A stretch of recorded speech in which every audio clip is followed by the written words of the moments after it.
चिड़िया और उसकी बेटी गुड़िया बहुत गरीब थीं। वो सेठ कालू कौवे के घर में किराए पर रहती थी। एक दिन सेठ कालू कौवा सुबह सवेरे ही आता है। चिड़िया बाहर निकलो, जल्दी बाहर आओ। क्या हुआ सेठ जी, आज आप इतने गुस्से में क्यों हैं? 3 महीने हो गए तुमने घर का किराया नहीं दिया। आज तो मैं किराया लिए बिना यहाँ से नहीं जाऊँगा।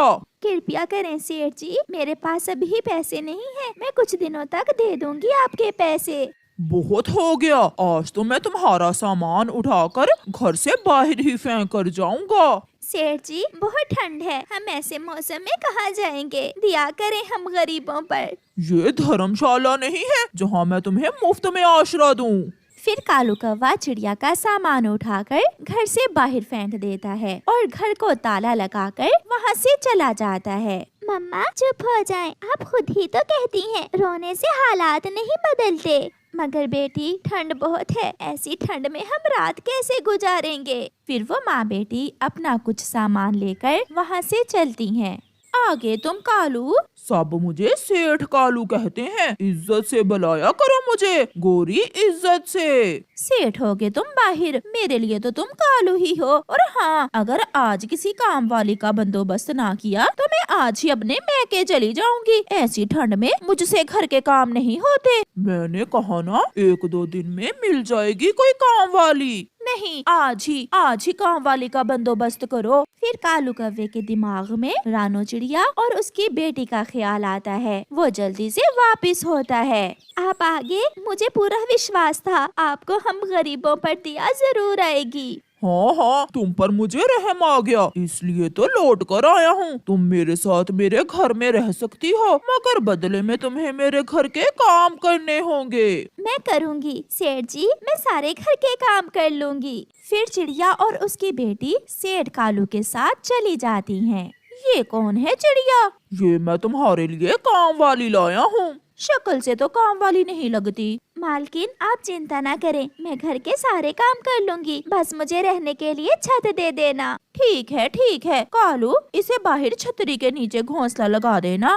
फिर मम्मा चिड़िया काम में लग जाती है। कड़कड़ाती ठंड में मम्मा चिड़िया ठंडे पानी से बर्तन धोती है, घर की सफाई करती और बाकी के सारे काम भी। मम्मा यहाँ तो बहुत ठंड है, इस छाते के नीचे हम ठंड के दिन कैसे गुजारेंगे? मेरे पंखों में छुप जाओ मेरी बेटी, ऊपर वाला कोई ना कोई इंतजाम जरूर करेगा। वो ठंड की रातें बहुत मुश्किल से वो माँ बेटी गुजारती हैं। सेठ जी मुझे कुछ पैसे दे दें, मैंने अपनी बेटी के लिए गर्म कपड़े खरीदने हैं। पैसे? कौन से पैसे? खाना मिलता है और रहने को जगह, ऊपर से पैसे मांग रही हो? काम करना है तो करो, कोई पैसा वैसा नहीं मिलेगा। मेरी बेटी ठंड से बीमार हो गई है, सेठ जी दिया करें, कुछ पैसे तो दे दे। मैं तुम्हें 1 रुपए भी नहीं दूंगा। फिर शाम के समय वो माँ बेटी सेठ कालू का घर छोड़कर वहाँ से चली जाती हैं। वो जंगल के बाहर एक सूखे हुए पेड़ पर टिंकों का घोंसला बनाने का सोचती हैं। मम्मा जब मैं बड़ी हो जाऊंगी तो मैं काम में आपकी मदद किया करूंगी। अभी मम्मा है ना मेरी बेटी, आप चिंता ना करें, देख लेना एक ना एक दिन हमारे दिन जरूर बदल जाएंगे। रात को जब गुड़िया सो जाती है तो मम्मा चिड़िया पेड़ से पत्ते तोड़कर अपनी बेटी पर रखकर उसे गर्म करने की कोशिश करती है। मम्मा चिड़िया को बहुत ठंड लग रही थी, मगर उसे केवल अपनी बेटी की ही चिंता थी।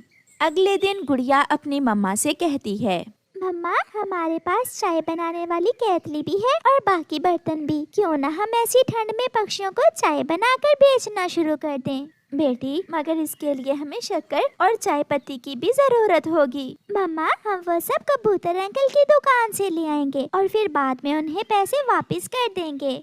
फिर वो माँ बेटी कबूतर अंकल के पास जाती हैं। कबूतर चिड़िया को उधार शक्कर और चाय पत्ती देने पर मान जाता है। चिड़िया मैं जानता हूँ आप भी अपने पति की तरह बहुत मेहनती हैं। मेहनत से काम करना, आप जरूर कामयाब होगी। कबूतर भैया मैं 1-2 दिन में आपके पैसे दे जाऊंगी।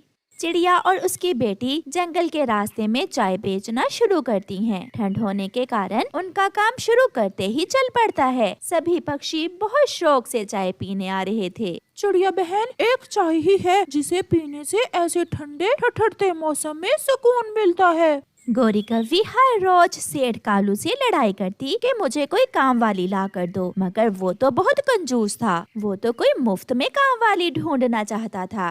एक दिन एक कौवी वहाँ आती है। कोई जरूरत नहीं है जी मुझे पैसों की, बस 2 वक्त की रोटी और छत दे देना, मैं सारे ही घर के काम कर दूंगी। सेठ जी, ये कौवी पागल है, इसे काम पर ना ही रखो तो अच्छा है। मैंने इससे काम करवाना है, कोई मैथ की टीचर नहीं रखना, मुफ्त में जो मिले सो बेहतर।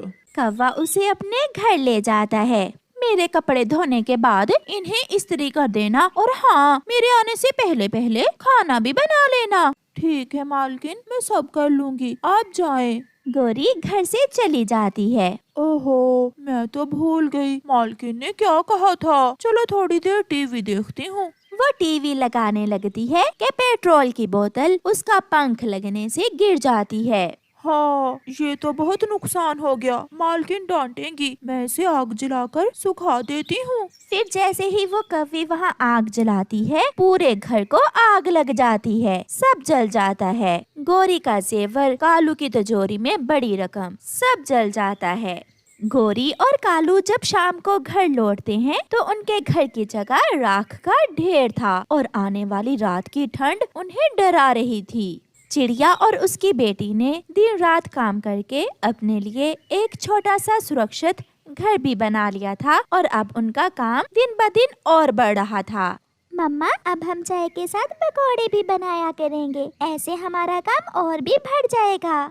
कौवा और कौवी शेर से भिखारी बन चुके थे। वो ठंडी रात में पेड़ पर बैठे रो रहे थे। गोरी, ये उस चिड़िया की बददुआ लगी है हमें। कालू, अगर हमने किसी के साथ अच्छा किया होता तो आज हमारी कोई मदद करता, मगर हमने तो सबके साथ बुरा किया और अब हम इस ठंडी रात में मरेंगे।